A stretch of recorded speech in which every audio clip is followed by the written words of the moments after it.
This program is a production of the Panoply Network, a subsidiary of Pizza Plea Media.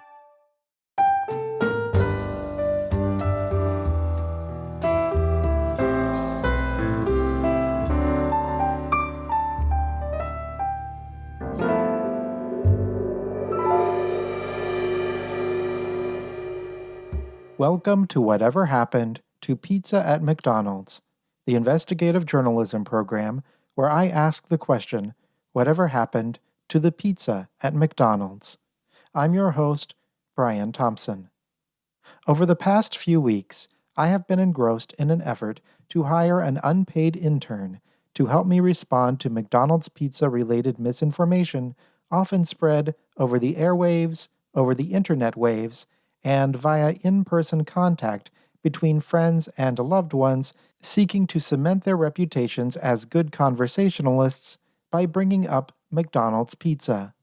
To name just a few examples of the most oft-spread falsehoods, there is the falsehood that McDonald's pizza was never served at all, the falsehood that it was discontinued because it took too long to make, the falsehood that McDonald's pizza and McPizza were the same item, and, most common and therefore egregious of all, the falsehood that the novelty brick oven pizza served at a McDonald's restaurant/roadside tourist trap in Orlando, Florida is anything other than non-original recipe and therefore non-canon. But there is much more misinformation from where these misinformations came, and I simply do not have the time nor the resources to track and respond to all of them. As a Pulitzer Prize-winning investigative journalist, I am more interested in uncovering new facts than uncovering new lies. Thankfully, there is a loophole in American labor laws that allows for the hiring of unpaid workers as long as their work can somehow be characterized as educational activity, and also that instead of being called employees, they are called interns. This loophole benefits me in two ways. Number one, I need someone to work up to 12 hours per day handling McDonald's pizza-related misinformation so that I do not have to. And, number two, I would very much like not to have to pay said person. As the only salaried employee of Panoply, a wholly owned subsidiary of Pizza Plea Media, I had some qualms about this arrangement in my role as steward of the labor union known as the Pizza Plea Guild. But as the CEO of Panoply, and therefore a member of management, I assured myself that hiring an unpaid intern would in no way devalue my other work, and made it clear to myself that any further questioning of this situation could be considered a fireable act of insubordination under the terms of the Panoply Employee Handbook, which I both signed and wrote. With that out of the way, I attempted to hire an unpaid intern from a local college, only to learn that what seemed like an easy way to benefit from free labor sometimes results in disgruntled interns seeking financial compensation through the court system. To avoid any such legal liability, I somewhat altered my hiring strategy and attempted to borrow some unpaid interns from my journalist colleagues at a local New York area newspaper called the New York Times. As chronicled on a special two-part episode (S) of this very program, I was rather rudely rebuffed by said colleagues, causing an understandable emotional outburst that resulted in a slightly less understandable Pirate's Booty aged cheddar snack outburst when I angrily tapped a bag of said foodstuffs with my fist. An embarrassing series of events, to be sure, and one that I was briefly certain would mean the end of my search for an unpaid intern to cover the McDonald's pizza misinformation beat. I say briefly because quite a short time after the publication of this two-part episode (S), I was contacted by several listeners wishing to apply for the position. To say this was a boon would be an understatement, so I will not do so. Instead, I will say that not only did a few of these applicants seem competent and cognizant enough to perhaps do the job some fraction of as well as I could, but by proactively reaching out to me, these applicants seriously jeopardized their chances of proving to a judge or jury that they did not understand just how much work they would be expected to do for absolutely no financial compensation whatsoever. Ultimately, I chose 3 candidates to move on to the interview stage. However, I spoke with only 2. The third promised to send me her contact information via the Zoom telecommunications service, but then she disappeared with no further contact, almost like a ghost. But upon further examination of her Instagram profile, it seems I narrowly dodged a metaphorical catfishing attempt, as I noticed she listed her location as a nation called Wales, which, needless to say, is a fictional country. However, I am convinced that the remaining 2 candidates are quite real indeed.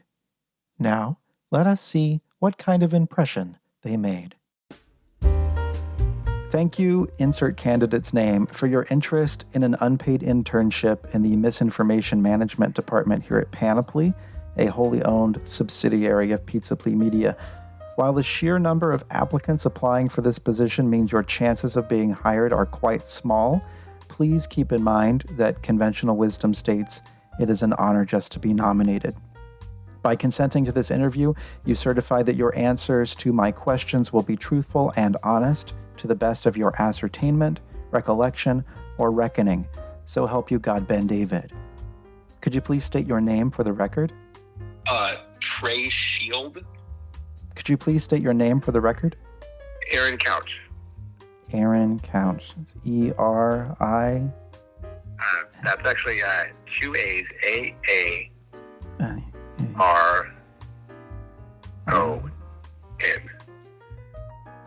Is the first or the second A silent? The second A. Okay, perfect. I'll just make a note here. Could you please share with me a summary of your professional background in no more than 750 words? Yes, I suppose I could actually do it much less if that gets me any bonus points. It will not. I would consider my predominant background in education to be in what one might call the school of hard knocks, so to speak. Street knowledge and sort of informal education. Aside from that, I do have a professional degree from what one might call a quote-unquote accredited university with my bachelor's in acting. And I've worked in a number of restaurants throughout my life as well and career, including a pizzeria when I was a young boy. And most recently, I work as a private chef, which might have some bearing on detecting misinformation in this position. With your background in acting, am I to assume that you are working as an actual private chef, or are you just acting as if you're a private chef?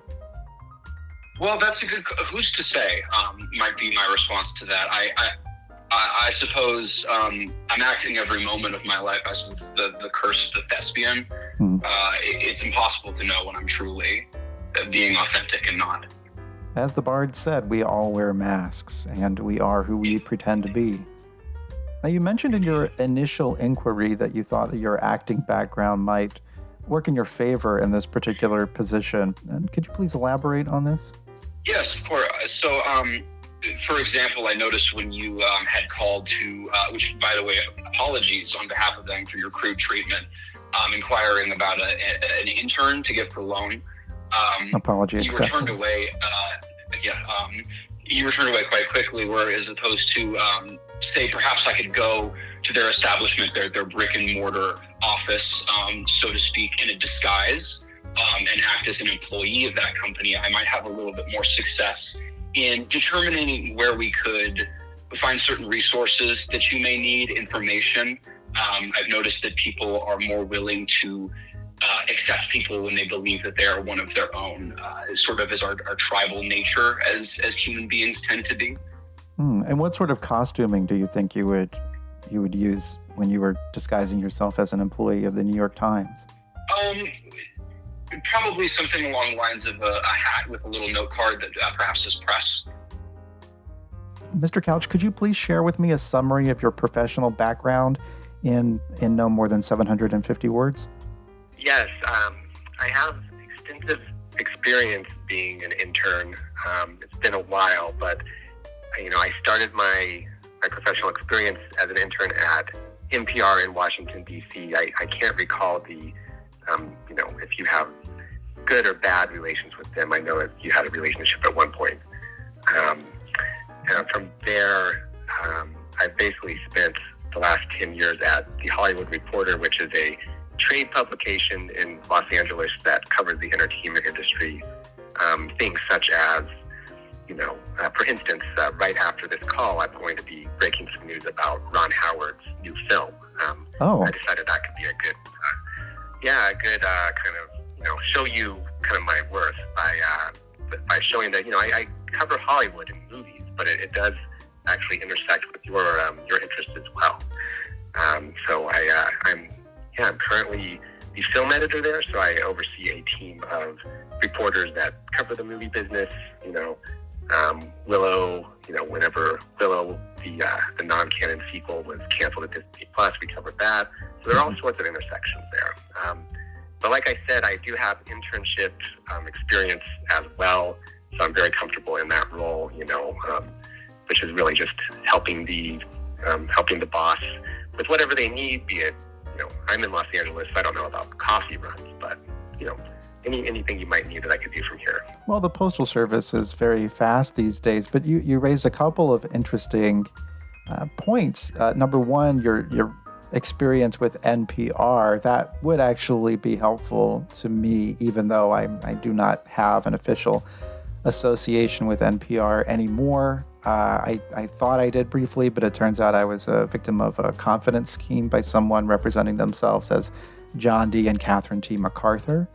But secondly, about your reference to Mr. Ron Howard, I am very much a fan. I do not want to get ahead of your publication, but can you share, is his next film anything to do with Willow too? I have shared, I once went to a question and answer Q&A session at the Aero Theater in Santa Monica, California, after a screening of Willow, and I asked Mr. Howard to read my treatment for Willow 2. He politely declined at the time, but and I'm wondering maybe if I should contact my attorneys. His new movie, it's called Eden. He is currently shooting it in Australia, and it's about a group of people that try to recreate paradise by moving to an island in the Galapagos. So I don't think it is Willow related. I will tell you, I last month did actually get to go to Imagine Entertainment, his headquarters.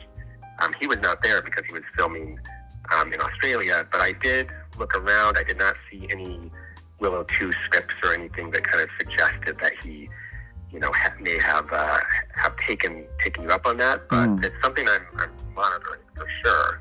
If Willow 2 does happen, I would certainly be looking into that. I once went to those offices too. Before I was asked to leave the office, though, I did encounter Ron Howard's producing partner, I believe his name is Brian Grazer, no relation. Yeah. At the time, he seemed to be suffering from having stuck his finger in an electrical socket. Do you know if he's recovered from those injuries? I believe that is actually just how he likes to style his hair. I think that's what you're referring to. He has he's known for his spiky hair, right? Yeah. Oh, okay. Maybe I just smelled something burning for a different reason. How did you hear about this position? So I listened to a program called Whatever Happened to Pizza at McDonald's, in which the host, who I believe went on a journey, so to speak, to find an unpaid intern. It wasn't so much a job posting as it was I saw an opportunity to perhaps throw my metaphorical hat in the ring, which is what I've done. How did you hear about this position? Well, I'm a listener to the show. I wouldn't say long-time listener. I've been listening for about a year, and I listened to all the episodes this year, which is why when my Spotify Wrapped came out and it revealed to me that, oh, wow, I've listened to about 6,000 minutes of this. So I'm up to date and heard that you were, seeking the New York Times, which obviously is a great option. And I thought, well, if, maybe that's too stodgy of a media brand, they may not be forward thinking enough. Where I work, the Hollywood Reporter, it is almost 100 years old, but we're in California, a little bit more, I would say, forward thinking about, recognizing, the IGP, it really is the future, and that everything else is kind of dying at this point.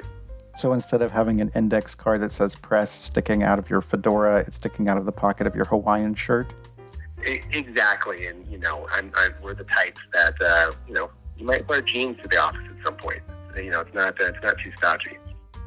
When it comes to a work environment, do you prefer strict instructions and a clear explanation of performance goals, or more of a metaphorically loosey-goosey environment wherein you are given very few written rules, but quite a bit of self-imposed anxiety about what is expected of you, whether you are doing anything wrong, whether your manager dislikes you, etc.? So I cannot speak to the former, as I can't say I've ever had an employer that's operated on that. I do have a large amount of experience in the latter, I would say, with this sort of general anxiety about duties. And I think perhaps as an employer that could also work in your favor. It would allow me to perhaps conduct some things that you would not need to know the full details about, and thus might have plausible deniability. When it comes to a work environment, do you prefer strict instructions and clear explanations of performance goals, etc., or more of a metaphorically loosey-goosey sort of environment where there are very few written rules, but there's quite a bit of self-imposed anxiety about what is expected of you and whether you're doing anything wrong or whether your manager dislikes you? I would actually probably go with the former. I think it's, there's a lot of anxiety in this world and certainly in this business. So I think clear goals would be the way to go, in my opinion. How do you handle stressful work situations, such as getting caught in a booby trap set by a fast food corporation's hired muscle? Well, it's a situation I've found myself in before. Usually when I find myself in times of great anxiety or stress, I tend to scream for 3 to 5 minutes to just sort of like boil off some of that energy, to use a culinary term, and set my head straight. At which point I would, I found myself in perhaps like a quicksand trap or something of the sort. I just assess the situation, and I usually get out my bag of tools and begin getting to work. If it is the case of, say, a bear trap, I would begin disassembling the pieces one by one after I've taken my 3 to 5 minute screaming break. Now, when you take these screaming breaks, or I guess sometimes people would refer to them as screaming jags, does anyone, say, knock on your door asking if there is any kind of emergency, if you're being M-worded, etc.? Well, my roommates, I live with roommates currently. They're both quite familiar with my situation and my tactics for handling stress. But as I mentioned, as an actor, I can be quite persuasive. So perhaps an authority were asking me questions about my screaming break, there is a slew of responses I could give them to persuade them that everything were to be fine if I didn't want them to find out about said booby trap or goings-on that I was participating in. And how do you handle stressful work situations? For example, if you got caught in a booby trap set by a fast food corporation's hired muscle. Yeah, that's one of the reasons that, at least it's important to trust your teammates. I'm not sure who is at Panoply right now other than yourself, but you hope you have people that you can call in that situation.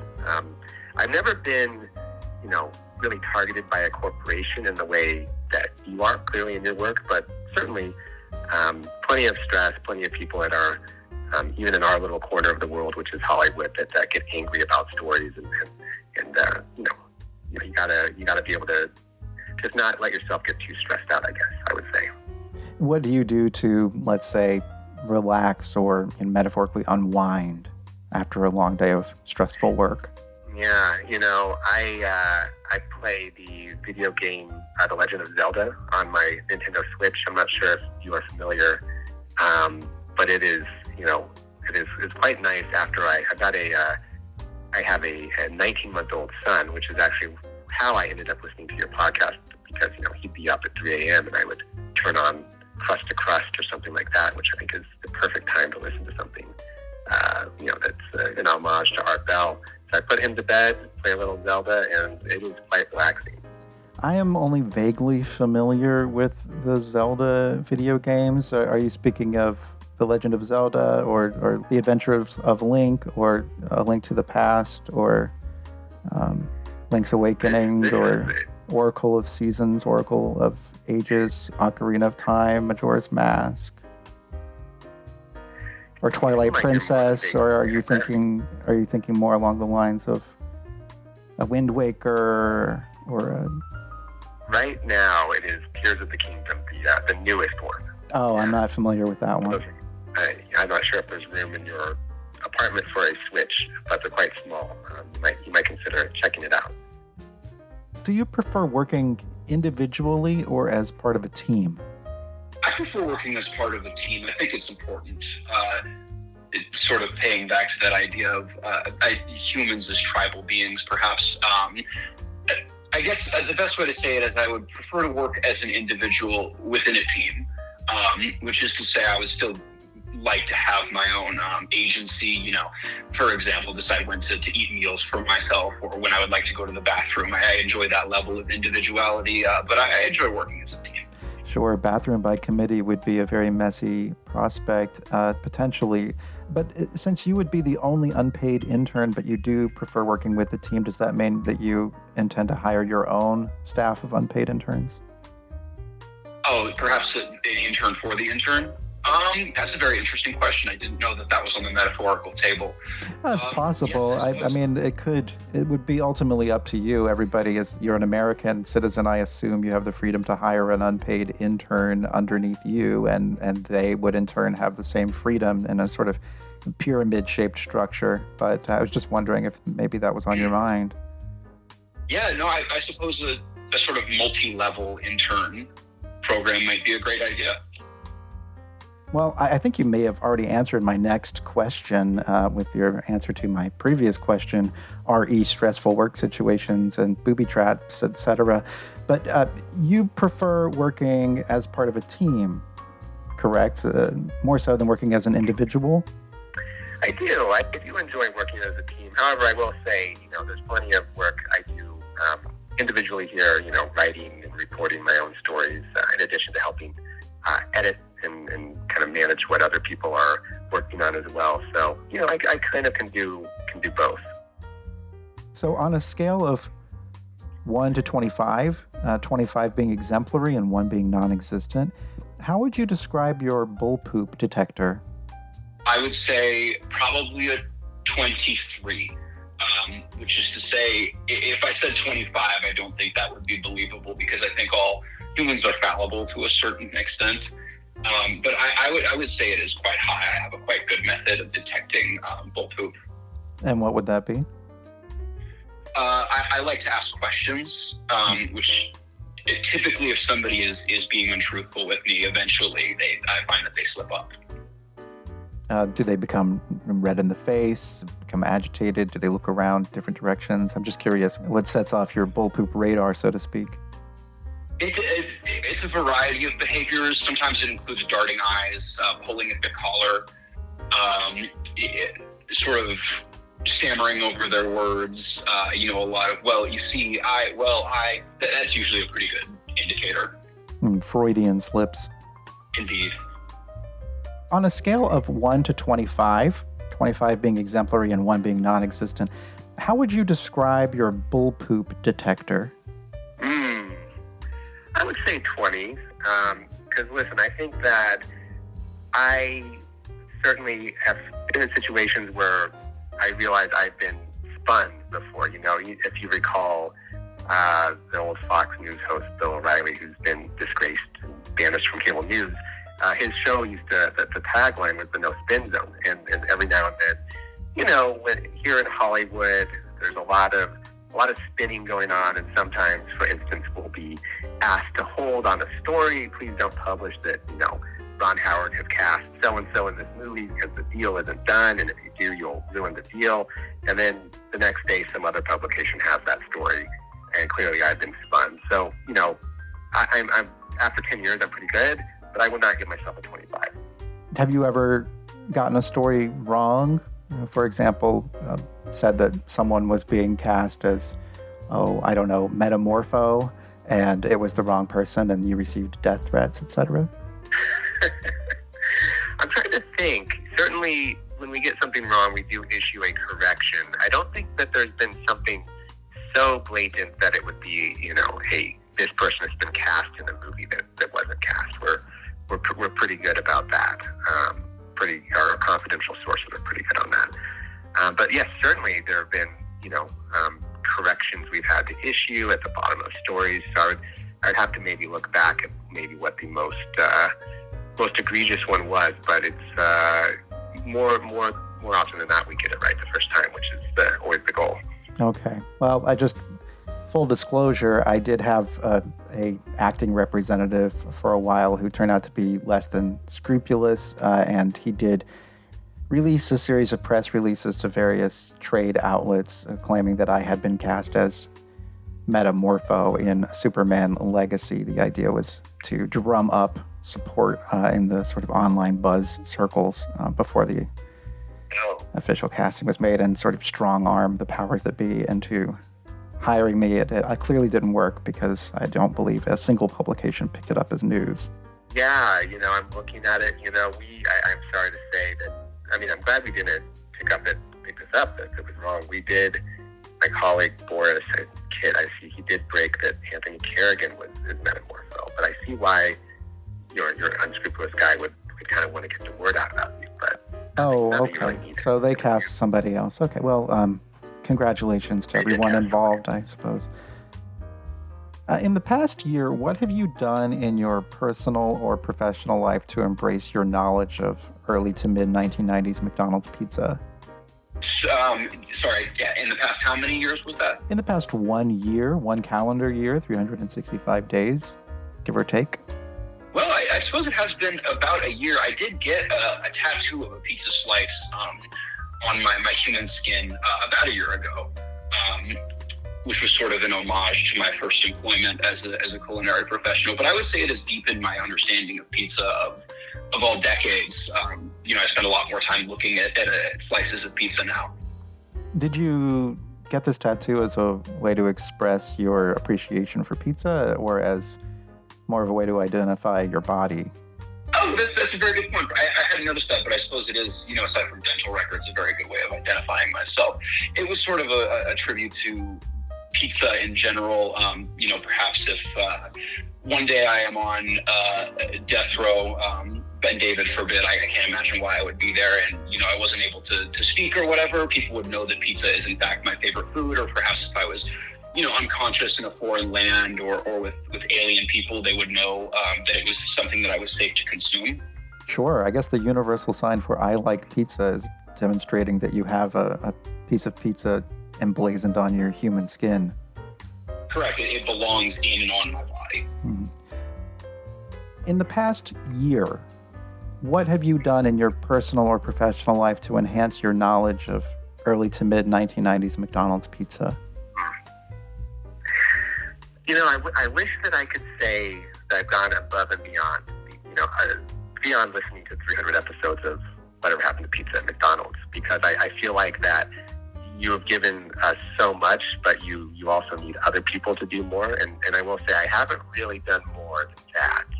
But I think that's a good base for this year and will set me up for 2024. If you keep in mind, if I listen to 300 episodes this year, that's a lot of free time that I'll have next year to maybe do my own research and knowledge. But most of what I know is from you. Where do you see yourself in 5 years?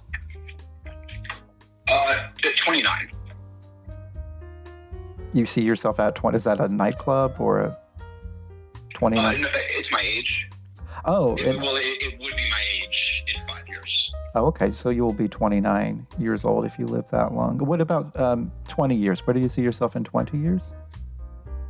I suppose, sorry. 44. Okay, let's write that down. And where do you see yourself in 60 years? Oh, geez. Wish I had a pen and paper. Would be 84 years old, I believe. 84 years. Oh.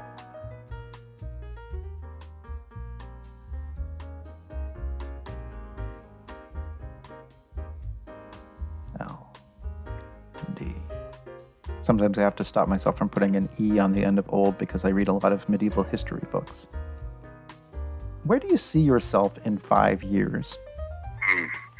Well, to be honest, I've always, up until this phone call, or when I heard about your internship, I've always kind of imagined that I would be at the Hollywood Reporter, which is a place that I really enjoy. I've been there a long time, love the people there, I love what I get to do.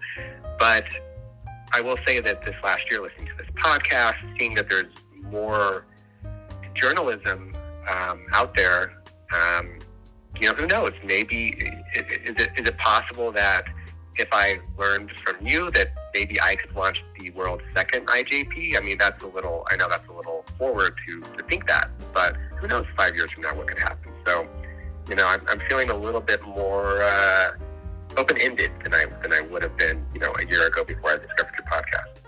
Well, barring any revolutionary breakthroughs in medical science or medical magic even, I will eventually pass away and someone will have to take on the mantle. So I appreciate that.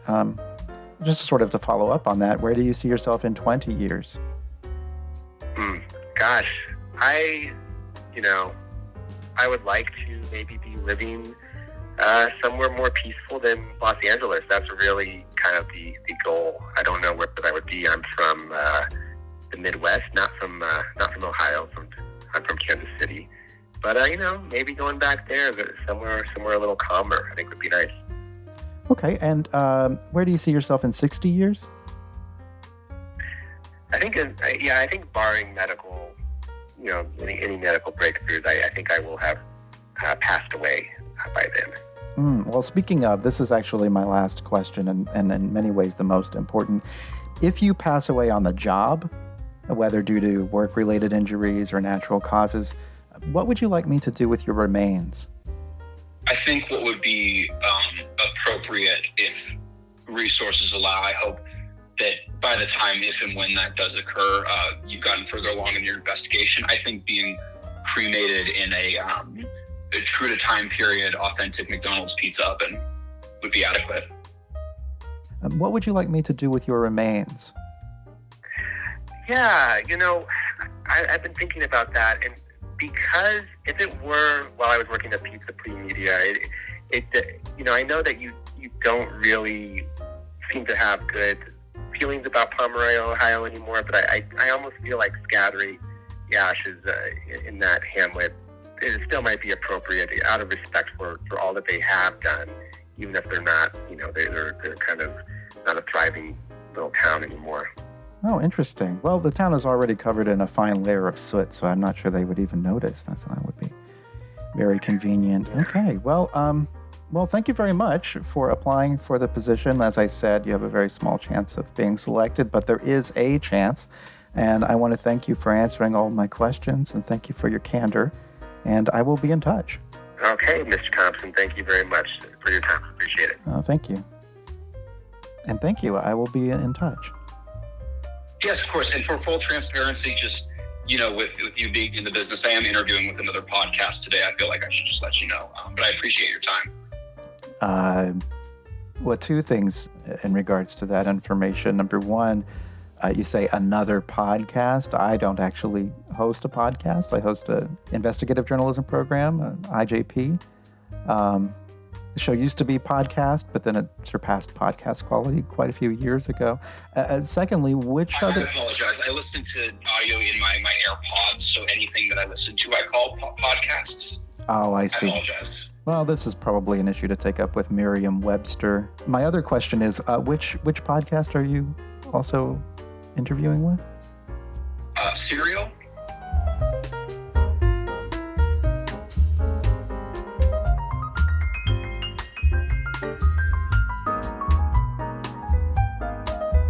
I will announce my selection in the coming days.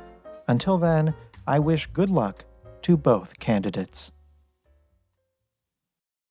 Do you know what happened to pizza at McDonald's? Do you remember it? Please send all correspondence to pizza@mcdonalds@gmail.com. To support the show, please join my Patreon at patreon.com/pizza@mcd's for exclusive benefits. And for more information, including links to social media, merchandise opportunities, etc., visit pizza@mcdonalds.com. Thank you to my invaluable Patreon producers: Trisha Yates, Adam Crump, Dan Dreyer, Bipolar Biped, Grant Bacon, Jacob Ford, Joe Kajik, Kimberly King, Kyle Tarak, Thomas Young, Pam Gabriel, Paulie Egan, Will, Andrew Duffy, Andrew Ahmed Rubin, Billy Jean, Brad Allen Thompson, Gerald Lewis, Jay Poop, Calvin Thomas, Ken U. Flybobby, Laurel Paul, Mel, Mitchell Kordick, Opus Moreski, Paul Fu, and Ryan Guggenmoss. I'm Brian Thompson, investigative journalist.